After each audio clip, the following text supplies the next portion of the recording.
예수님께서 승천하신 이후에 이제 본격적으로 제자들이 자신들에게 맡겨진 그 일들을 해나가는 그런 장면입니다. 지금까지는 정말 큰 바람막이고 또 인도자가 되시고 곁에서 지도해 주시는 주님이 계셨죠. 걱정할 게 없습니다. 주님이 함께 하시니 무슨 걱정이 있겠습니까?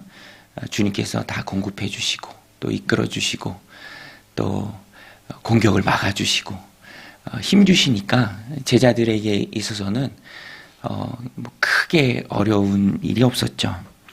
그런데 우리 어제 본문 살펴봤죠? 주님께서 승천하십니다. 구름이 가려워서 이제 더 이상은 주님을 뵐 수가 없어요. 아무리 고개를 오래 들고 주님 가신 그 하늘을 쳐다본다 한들 내가 원하는 속한 그런 시간에 주님이 다시 오시진 않습니다. 이제는 주님이 약속하신 그 보혜사 성령의 힘으로 또 주님의 가르치심을 기억하면서 제자들이 서로 연합하면서 그들에게 맡겨진 사역, 사도는 보냄을 받은 사람들이죠. 그리스도의 부활을 증거하기 위해서 주님이 세상으로 보낸 사람들입니다. 그 사역을 이제 감당해야 하는 일이 오롯이 이제 제자들에게 남은 것이죠. 제자들이 그래서 헤쳐나가야 했습니다.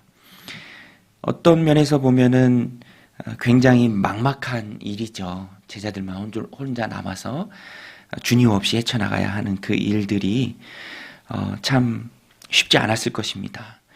누구에게 물어봐야 하나, 무엇을 먼저 해야 하나, 어떤 일에 마음을 쏟고 힘써야 하나. 그런데 오늘 본문에 보면 제자들이 이 일을 참 잘 해냅니다. 그 중심에 예루살렘을 떠나지 말고 아버지의 약속하신 성령을 기다리라 라는 그 마지막 당부의 말씀, 그것을 제자들이 잘 순종하고 지켰습니다. 제자들은 주님의 그 말씀을 붙들고 기도에 힘썼습니다. 주님이 승천하신 곳이 바로 감람원, 올리브산이죠. 예루살렘에서 굉장히 가깝습니다. 안식일에 걸어갈 수 있는 그런 거리다. 오늘 성경이 말하는데요. 걸어와서 예루살렘 내에 있는 마가의 다락방으로 알려진 그곳에서 기도에 힘씁니다. 14절에 보면 여자들과 예수의 어머니 마리아와 예수의 아우들과 또 제자들과 더불어 마음을 같이하여 오로지 기도에 힘쓰더라. 순종해서 모여 있었고요. 또 모여서 오로지 기도에 힘썼습니다. 또 기도하는 가운데 베드로가 깨닫고 일어나서 말씀을 전합니다. 베드로가 깨달은 내용이 무엇입니까?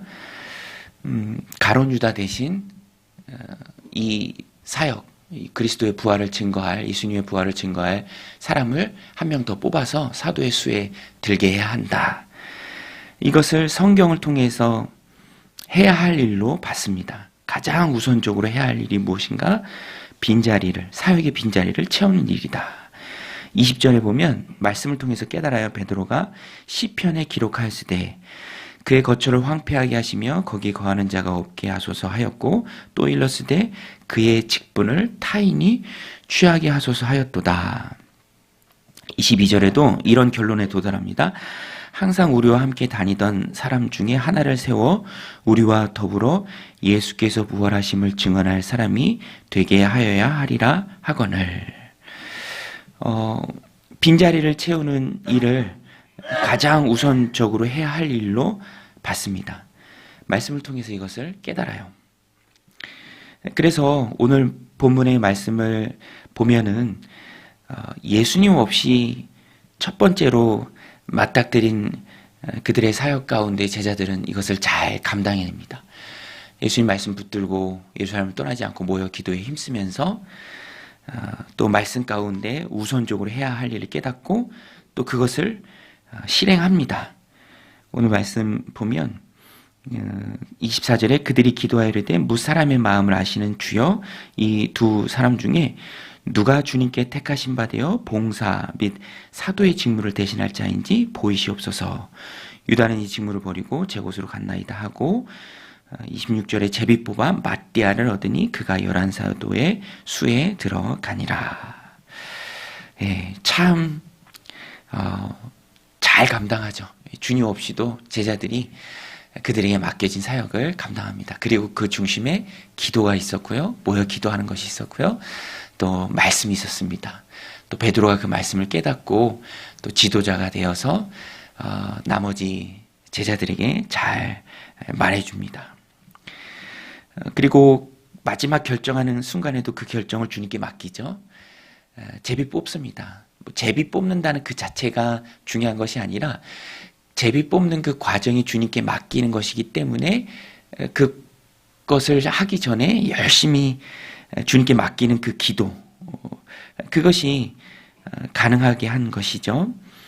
주님의 뜻이 이 공동체 가운데 이루어지는 일을.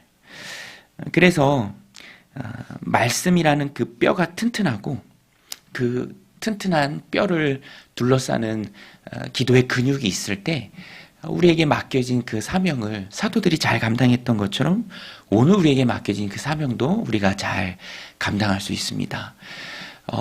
가시적으로 보이는 주님이 제자들과 함께 하지 않았을 때 너무나도 막막하고 막연할 수도 있지만 제자들은 바른 것을 꼭 붙들었습니다. 주님의 말씀에 순종했고요. 또 기도와 말씀을 통해서 무엇을 또 힘써야 할지 제자들이 그것을 잘 알았습니다. 그리고 그 일들을 잘 해냈죠. 오늘 우리도 마찬가지입니다. 교회 공동체에서 또 일터와 가정에서 참 일이 많죠. 일이 많은데 그럼 무엇이 가장 중요한 일인가? 우리가 말씀과 기도를 통해서 알아야 합니다.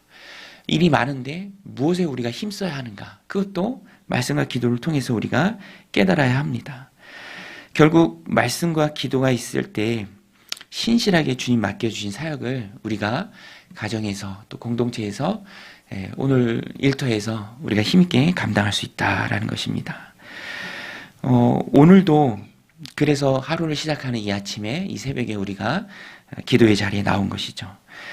하나님 오늘도 우리에게 은혜 부어주셔서 일의 경중을 알게 하옵소서. 우리가 힘써야 할 일이 무엇인가 깨닫게 하여 주옵소서. 그래서 우리가 기도하는 것입니다. 기도로 정하고 기도로 깨닫고 기도로 그 일들을 해나가는 것입니다. 주님께 맡기는 것이죠. 그래서 경험이 중요한 게 아니고요. 또 전통이 중요한 게 아니고 뭐 해오던 일이니까 한다. 그것이 중요한 게 아니고 항상 우리는 말씀과 기도로 주님 앞에 깨어 있어야 합니다. 이것을 우리가 확신의 삶에서 권위의 원천이다라고 배워요. 권위의 원천은 오로지 성경이죠. 또 하나님께 기도하면서 주님과의 깊은 교제와 관계 속에서 주님의 이끄심에 우리가 따라가는 것입니다. 오늘도 이 말씀 마음에 새기고 여러분 오늘 우리가 감당해야 될 일들이 참 많죠. 우리가 만나야 될 사람들이 참 많이 있습니다. 여러 가지 관계 속에서 우리가 힘써야 할 일들이 참 많이 있어요. 오늘도 사도들이 보여준 모범처럼 기도와 말씀을 통해서 하나님 내게 맡겨주신 그 일들 가운데 우리가 힘써야 할 일이 무엇인지 그거 꼭 붙들고 또 그 일들을 해나가며 주님 맡겨주신 그 사명을 오늘 우리가 내게 맡겨진 그 자리에서 잘 감당해내는 저 여러분들이 다 되시기를 주님의 이름으로 간절히 축원드립니다. 우리 같이 말씀 붙들고 또 기도하며 나아가겠습니다.